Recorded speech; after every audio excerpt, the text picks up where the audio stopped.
The Brown Mountain lights have baffled observers since 1833, appearing as brilliant orbs of red, blue, and yellow that dance above Brown Mountain with apparent intelligence and purpose. These aren't distant car headlights or atmospheric reflections. They're phenomena that move in ways that suggest conscious control, hovering motionlessly for minutes before suddenly accelerating to impossible speeds or vanishing entirely. Native American tribes spoke of these lights for generations before European settlers arrived, describing them as the spirits of Cherokee and Catawba warriors still fighting ancient battles in the sky. But modern witnesses report behavior that goes far beyond simple folklore. The lights appear to respond to observers, sometimes approaching groups of people before retreating as if studying them. They've been photographed hovering directly above witnesses, casting shadows, and illuminating the surrounding forest in ways that prove they're emitting actual light rather than creating optical illusions. Scientific expeditions have attempted to explain the phenomenon using conventional theories about marsh gas, temperature inversions, and electromagnetic anomalies. Every explanation fails when confronted with the light's apparently intelligent behavior and their ability to appear in weather conditions that should make such phenomena impossible.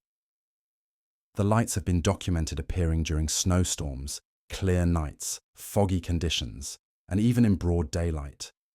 They seem to follow their own rules rather than obeying any natural law.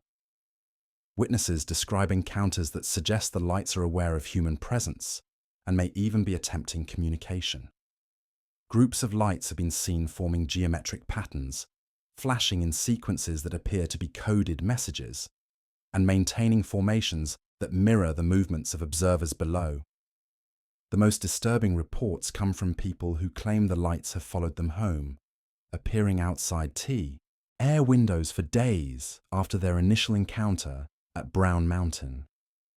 These individuals describe a sense of being studied or evaluated by an intelligence that operates beyond human understanding. The consistency of reports across more than a century and a half suggests that Brown Mountain is home to something that exists outside our normal reality, something that has been watching humanity for far longer than we've been watching it. The lost colony of Roanoke represents America's oldest and most haunting mystery, where 115 English settlers vanished without explanation, leaving behind only the word Croatoan carved into a wooden post. When relief ships arrived in 1590, they found houses dismantled with military precision, personal belongings buried in neat caches, and no signs of violence or struggle. The colonists hadn't fled in panic or been killed by hostile forces. They had simply ceased to exist in any way that made rational sense. What makes the Roanoke mystery particularly disturbing is the evidence of careful, deliberate preparation for departure. The colonists had taken time to bury their possessions in organized caches, dismantle their homes completely, and arrange their departure in ways that suggest they knew they were leaving permanently. This wasn't an evacuation or an emergency departure. It was something planned and methodical that defies every conventional explanation. Archaeological investigations have uncovered colonial artifacts scattered across multiple locations, suggesting the colonists didn't travel as a single group, but split into smaller parties that went in different directions. Some artifacts have been found buried in ways that indicate the colonists intended to return for them, yet they never did. Others show signs of being abandoned hastily, as if the colonists' plans changed suddenly and dramatically. The most compelling evidence comes from later encounters between explorers and Native American tribes who described grey-eyed Indians speaking words that sounded like corrupted English. These accounts suggest that at least some colonists survived and integrated with local populations, but they raise more questions than they answer. Why would educated English settlers abandon their European identity completely? What could have convinced them to disappear so thoroughly that they left no trace of their culture or their intentions? Recent discoveries have included European-style pottery and metalworking tools found in Native American settlements dating to the late 16th century, prove That cultural exchange occurred between the colonists and indigenous peoples. But this evidence only deepens the mystery by confirming that the colonists were alive and active for some time after their supposed disappearance, yet chose to remain hidden from subsequent European contact. The Roanoke mystery suggests that the colonists encountered something or someone that convinced them their previous lives no longer existed, something so profound that they willingly erased themselves from history rather than face whatever alternative awaited them. The beast of Bladenboro emerged from the darkness on December 29, 1953, when a massive cat-like creature began systematically draining the blood from livestock and pets across Bladen County. This wasn't random predation or natural animal behavior. The beast killed with surgical precision, leaving its victims completely exsanguinated while showing no interest in consuming flesh or causing unnecessary damage. Local authorities initially dismissed the reports as exaggerated accounts of a large bobcat or escaped exotic pet. But when Police Chief Roy Forers examined the first victims, he found evidence of something that couldn't be explained by conventional zoology. The animals had been killed by something with strength far exceeding any known predator. Yet the precision of the attack suggested intelligence and purpose rather than wild animal instinct. Witnesses described a creature that defied classification, standing 3 to 4 feet long and 20 inches high, weighing approximately 100 pounds, 150 pounds, with brownish fur marked by distinctive tabby patterns. Its face was distinctly feline, but its proportions and behavior suggested something far more sophisticated than any known cat species. The creature's eyes reflected light in ways that seemed almost hypnotic, and it moved with a fluid grace that witnesses found both beautiful and terrifying. The beast's hunting pattern revealed disturbing intelligence. It selected victims based on criteria that suggested careful observation of human routines and animal behavior. It avoided areas with multiple dogs or aggressive breeds, targeted animals that were isolated or vulnerable, and consistently left no tracks or physical evidence despite the soft ground conditions that should have preserved clear prints. Most unsettling was the creature's apparent ability to appear and disappear without using normal travel routes, leading witnesses to speculate that it possessed supernatural abilities or knowledge of the terrain that exceeded anything a natural animal should possess.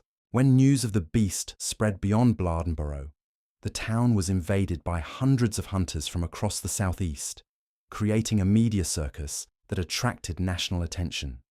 These experienced outdoorsmen, many of whom had tracked dangerous game across multiple states, found themselves completely unable to locate or identify the creature, despite intensive efforts involving tracking dogs, helicopters, and organized search parties.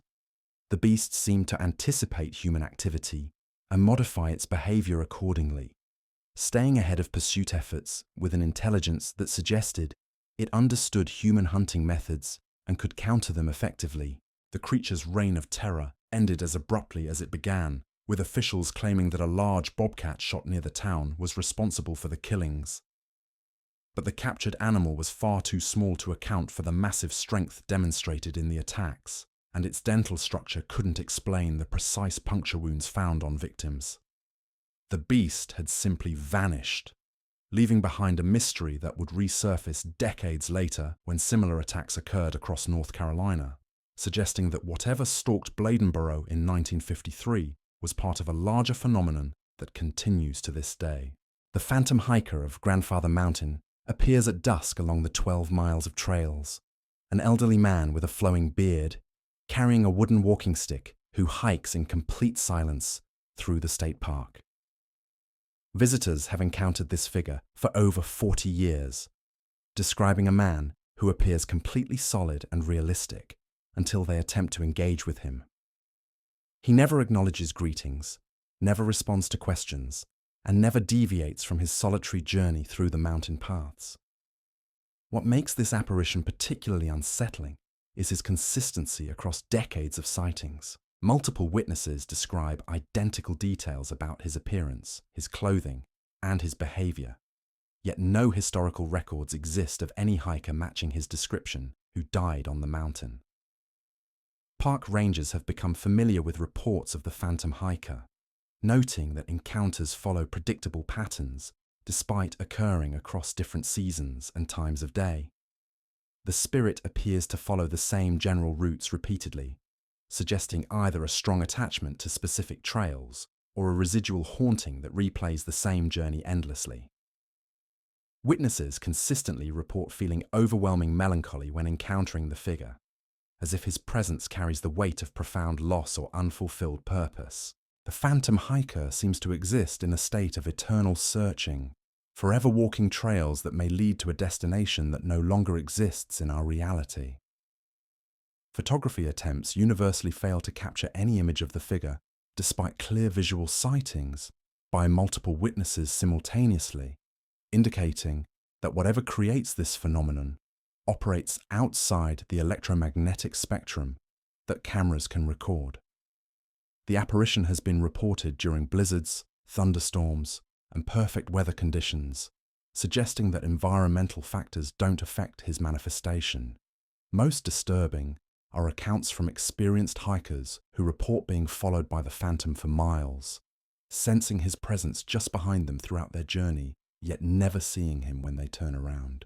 The Devil's Tramping Ground in Chatham County defies every attempt at scientific explanation, maintaining a perfectly circular patch of barren earth exactly 40 feet in diameter, where nothing has grown for as long as records exist. This isn't gradual soil depletion or natural erosion. The boundary between fertile earth and sterile ground is so precise that it appears to have been created with surveying instruments, yet no human activity explains its formation or maintenance. Local folklore claims Satan himself paces this circle nightly, wearing down the earth with his restless walking, but the phenomenon suggests something far more sophisticated than simple foot traffic. Scientific analysis of the soil within the circle reveals composition that should support normal plant life, yet every attempt to establish vegetation fails within days, regardless of the species planted or care provided. Seeds placed within the circle sprout normally but die as soon as their roots penetrate beyond surface level, as if something in the deeper soil actively destroys living tissue. The most unsettling aspect of the Devil's Tramping Ground isn't what grows there, but what happens to objects left within its boundaries overnight. Visitors who place items in the circle often return to find them moved or arranged in geometric patterns that suggest intelligent intervention. Camping equipment, personal belongings, and even heavy rocks are relocated with precision that indicates purpose rather than random disturbance. No footprints or tire tracks explain these rearrangements, and security cameras have captured objects moving by themselves in ways that violate basic physics. Electromagnetic readings within the circle fluctuate wildly, with compass needles spinning without settling on any direction, and electronic devices experience incomplete failure or displaying impossible readings. Temperature variations of 20 degrees or more have been recorded between the circle's interior and areas just outside its boundary, with no atmospheric conditions that could account for such dramatic differences. Visitors frequently report physical symptoms when entering the circle, including nausea, dizziness, and sudden temperature changes that suggest their bodies are responding to environmental factors that scientific instruments cannot detect. The psychological effects are equally pronounced, with most people experiencing overwhelming anxiety or dread that intensifies the longer they remain within the circle's boundaries. Native American traditions speak of the location as a place of spiritual significance that predates European settlement, though specific details of these beliefs have been largely lost to time, leaving only warnings about disturbing whatever force maintains the barren ground. Cape Hatteras Lighthouse stands as the tallest brick lighthouse in North America, but its impressive architecture pales compared to the supernatural phenomena that have made it one of the most haunted locations on the East Coast. The phantom lighthouse keeper has been a consistent presence since the early 1900s, appearing as a tall figure in period clothing who continues tending to duties that no longer exist in the automated facility. This isn't a residual haunting that replays past events. The Phantom Keeper adapts his behavior to modern conditions, operating contemporary equipment and responding to current situations in ways that suggest an active intelligence aware of present circumstances. Visitors and staff report the sound of heavy footsteps climbing the spiral staircase when the lighthouse is empty, the sensation of being watched from upper windows, and the inexplicable operation of equipment that has been turned off and secured. The Phantom Keeper appears to take his responsibilities seriously, with maintenance issues resolving themselves overnight and safety hazards being addressed by invisible hands. Coast Guard personnel have logged numerous incidents where critical equipment failures corrected themselves during the Keeper's apparent interventions, suggesting that his supernatural presence actually enhances the lighthouse's operational effectiveness. The ghostly cat phenomenon presents an equally intriguing mystery, as this large black and white feline has been greeting visitors for more than 100 years, appearing completely solid and behaving like a normal cat until the moment it vanishes without warning. Multiple families have reported their children being delighted by the friendly cat's attention, only to search unsuccessfully for the animal moments later. The cat demonstrates awareness of individual visitors, remembering people who return to the lighthouse and showing preferences for certain types of interaction. Unlike the Phantom Keeper, who maintains his duties with serious dedication, the ghostly cat seems playful and affectionate, as if it exists purely to provide comfort to lonely visitors in this isolated location. Historical records confirm that several lighthouse keepers died while serving at the station, though none match the description of the commonly cited apparition, suggesting that the Phantom Keeper may represent a collective spiritual presence rather than any single individual. The lighthouse's proximity to the treacherous waters known as the graveyard of the Atlantic, where hundreds of ships have been lost to storms and navigational hazards, may contribute to its paranormal activity by creating a concentration of tragic energy that manifests in protective supernatural guardians. Uwharrie National Forest encompasses some of the oldest mountain ranges in North America, creating an environment where ancient mysteries blend with modern unexplained phenomena in ways that challenge conventional understanding of both natural history and supernatural activity. This dense wilderness has generated consistent reports of encounters with something that exists at the boundary between known wildlife and legendary creatures, with witnesses describing a large, intelligent hominid that demonstrates behavior far more sophisticated than typical Bigfoot accounts. The Uwharrie creature appears to understand human technology and intentions, avoiding trail cameras with precision that suggests it recognizes these devices and their purpose. Hunters report abandoning their expeditions after sensing a presence that felt both ancient and aware, describing an intelligence that seemed to evaluate their intentions and find them somehow inadequate or threatening. The creature's footprints, when discovered, show anatomical features that don't match any known primate species, with a gait pattern that suggests bipedal locomotion more advanced than what scientists believe possible for non-human species. Camping enthusiasts consistently report their equipment being mysteriously rearranged overnight, often in ways that improve their setup or address safety concerns they hadn't recognized. Tents are repositioned to avoid falling branches.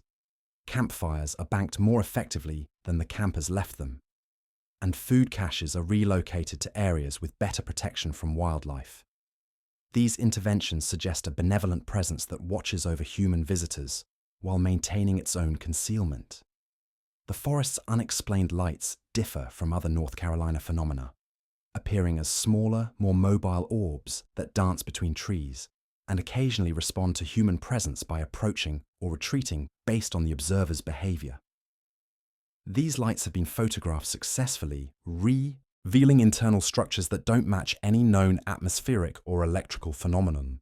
The illumination appears to be generated by some form of biological or technological process that creates coherent light without heat or electromagnetic signature.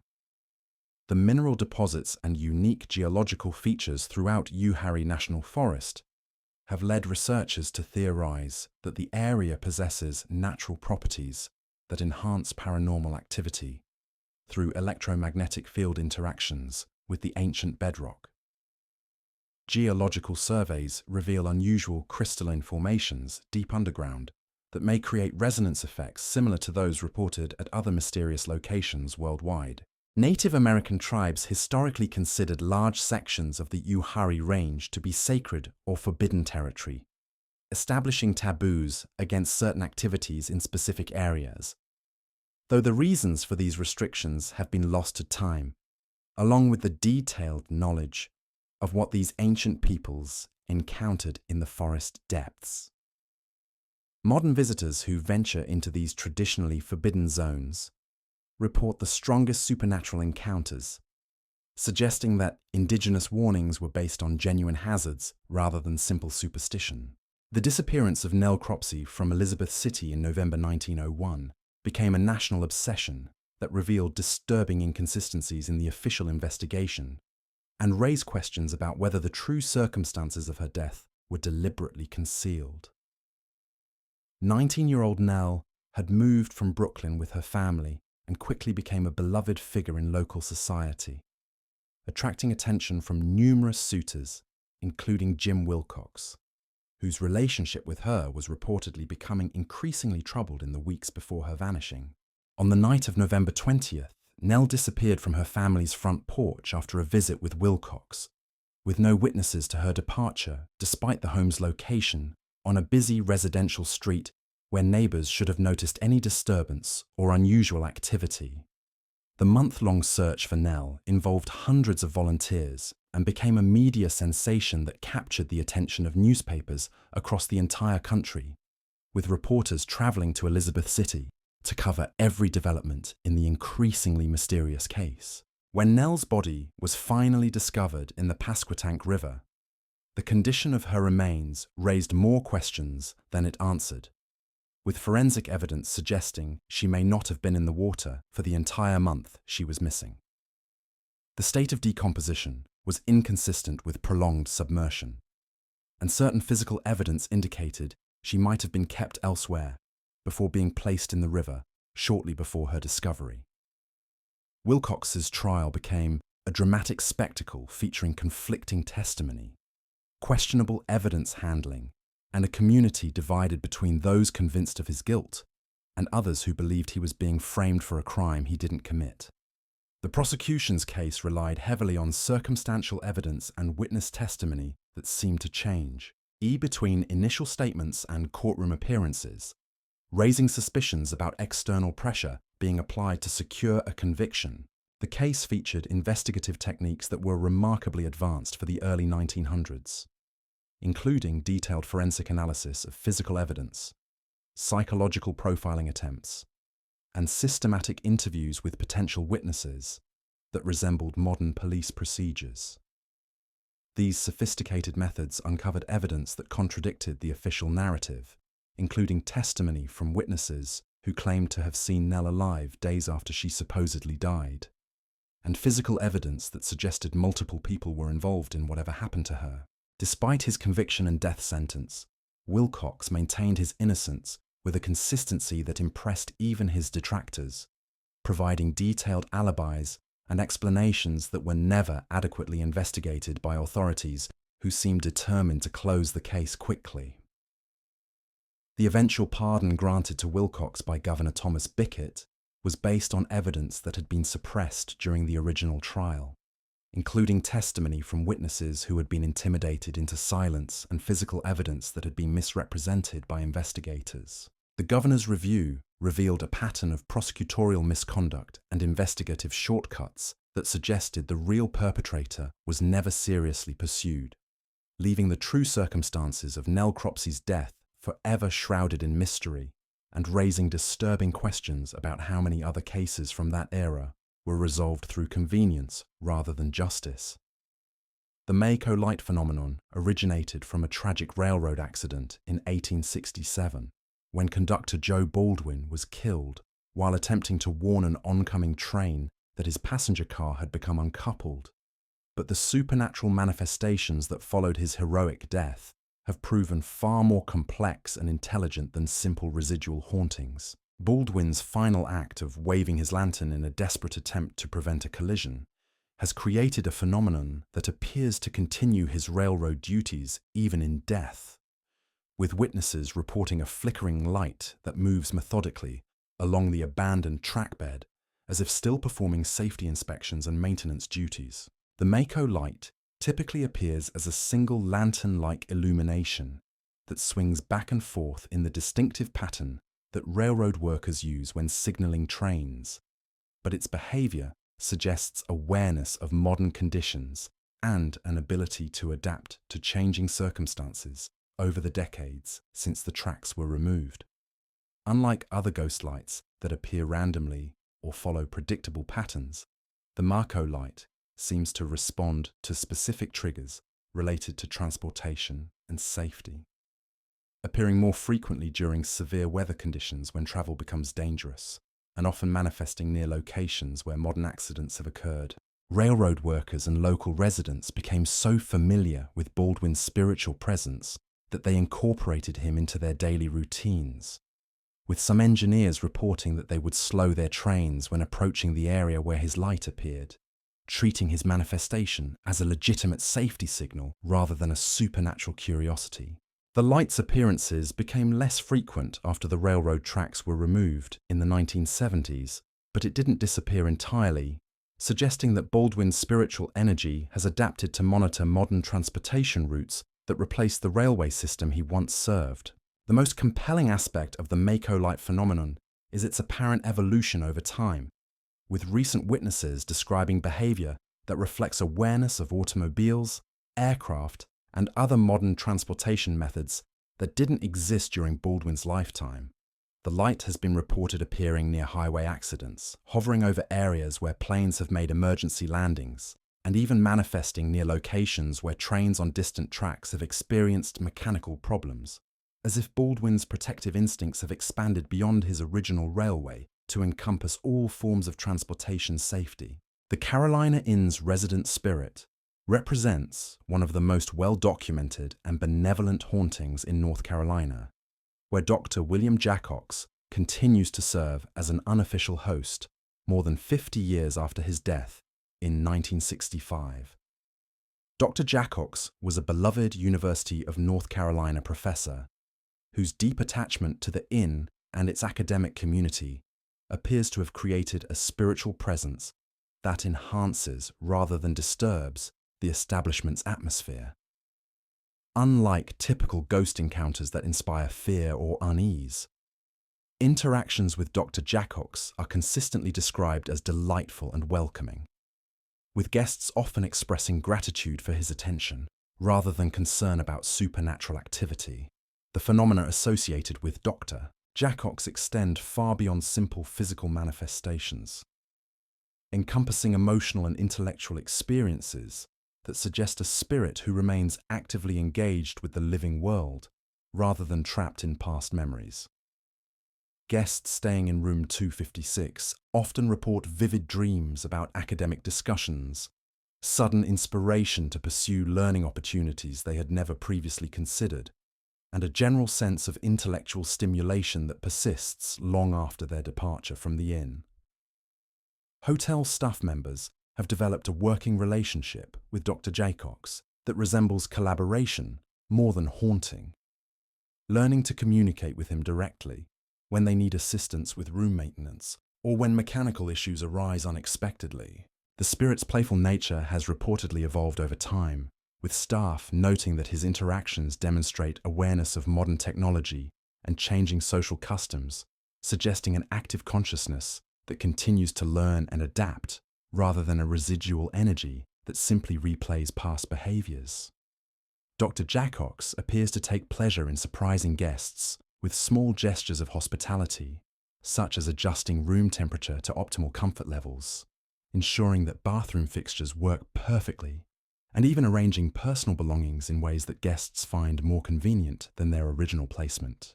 Many visitors specifically request room 256, hoping for an encounter with Dr. Jackox, and the inn reports that those who experience paranormal activity invariably describe it as positive and memorable, rather than frightening, challenging conventional assumptions about what ghostly encounters typically involve.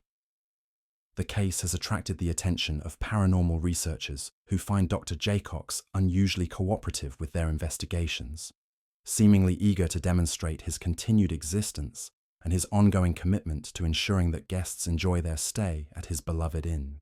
Judaculla Rock stands as one of North Carolina's most enigmatic archaeological mysteries, featuring ancient petroglyphs carved into a massive soapstone boulder that defies conventional understanding of Native American artistic traditions and prehistoric human capabilities. The Cherokee people speak of these carvings as the work of Judaculla, a powerful giant who ruled the mountains and created the mysterious symbols during a time when the world operated under different natural laws.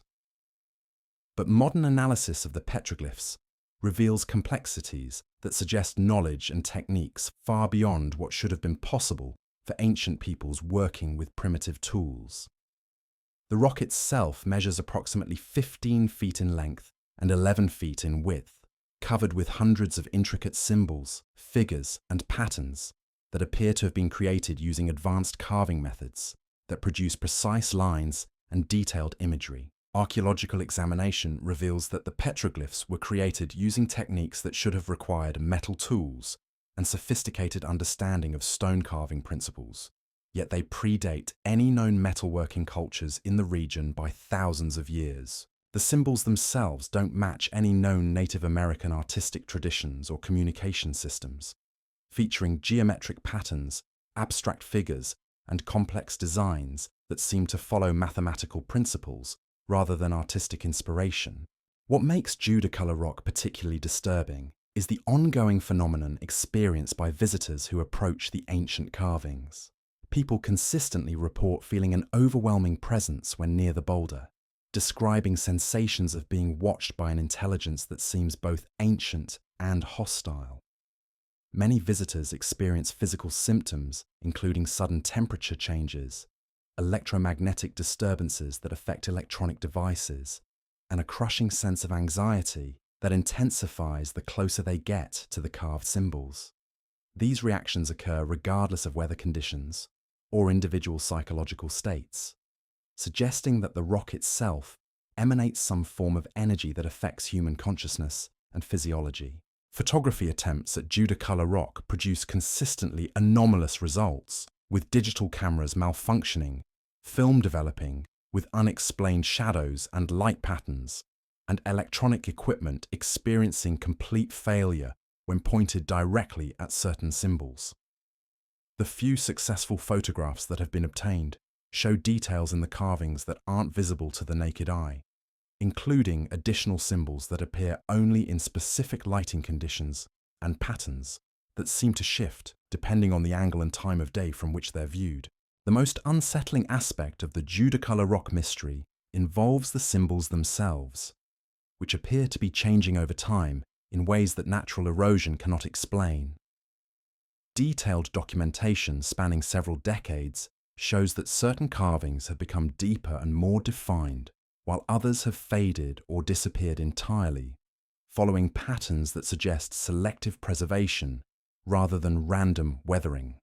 New symbols have been discovered that don't appear in historical photographs, raising disturbing questions about whether the rock continues to be carved by unknown forces, or whether the symbols themselves possess some form of self-modifying properties. Cherokee oral traditions describe Judaculla as a being who could leap from mountain peak to mountain peak, leaving footprints in solid stone and reshaping the landscape according to his will.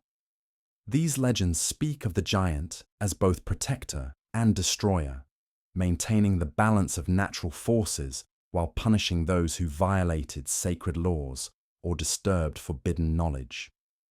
The petroglyphs are said to represent either a warning system designed to keep humans away from dangerous areas or a form of communication intended for beings who possessed understanding beyond human comprehension. Modern visitors to Judaculla Rock often report dreams and visions that begin during their visit and continue for weeks afterward, featuring imagery that matches the symbols carved into the boulder despite the fact that many of these details weren't consciously observed during their actual encounter. These experiences frequently involve sensations of vast age and cosmic significance, as if the rock serves as a conduit for information or energy that originates from sources far removed from earthly concerns. Some visitors describe feeling temporarily connected to an intelligence that encompasses geological timescales and perspectives that dwarf human experience. The location of Judaculla Rock in Jackson County places it at the intersection of several Cherokee sacred sites and ancient travel routes, suggesting that the boulder may have served as a central point in a larger network of spiritually significant locations. Geological surveys reveal that the rock sits above unusual mineral deposits and underground water systems that create electromagnetic anomalies similar to those found at other mysterious sites worldwide. The combination of natural geological features and artificial modifications represented by the petroglyphs may have created a location where normal physical laws operate differently, explaining both the ancient creation of the symbols and the modern phenomena experienced by visitors. Research into the symbols themselves has revealed mathematical relationships and astronomical alignments that suggest knowledge of advanced scientific principles, including calculations that appear to predict celestial events with accuracy that wouldn't be achieved by European astronomers until centuries later. The petroglyphs include representations of planetary movements, eclipse cycles, and stellar configurations that demonstrate understanding of cosmic mechanics far beyond what primitive cultures should have possessed. This scientific sophistication, combined with the ongoing supernatural phenomena associated with the site, suggests that Judaculla Rock represents evidence of contact between ancient peoples and intelligent sources that remain active and influential today. The preservation of Cherokee oral traditions surrounding Judaculla Rock has maintained warnings and protocols for approaching the site that seem designed to minimize harmful encounters with whatever force created and maintains the mysterious symbols. These traditional safety measures include specific times when the rock should not be approached, ritual preparations required before visiting the site, and behavioral guidelines that suggest the Cherokee understood they were dealing with something that demanded respect and caution rather than casual curiosity. The mystery of Judaculla Rock continues to deepen as new visitors add their experiences to centuries of documented encounters with forces that operate beyond conventional understanding.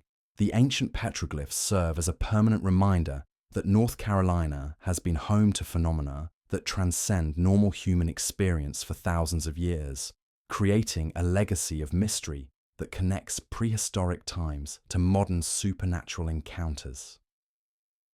Whatever intelligence carved those symbols into solid stone continues to make its presence known to those brave enough to seek it out, ensuring that Judaculla Rock remains one of North Carolina's most active and enigmatic supernatural sites.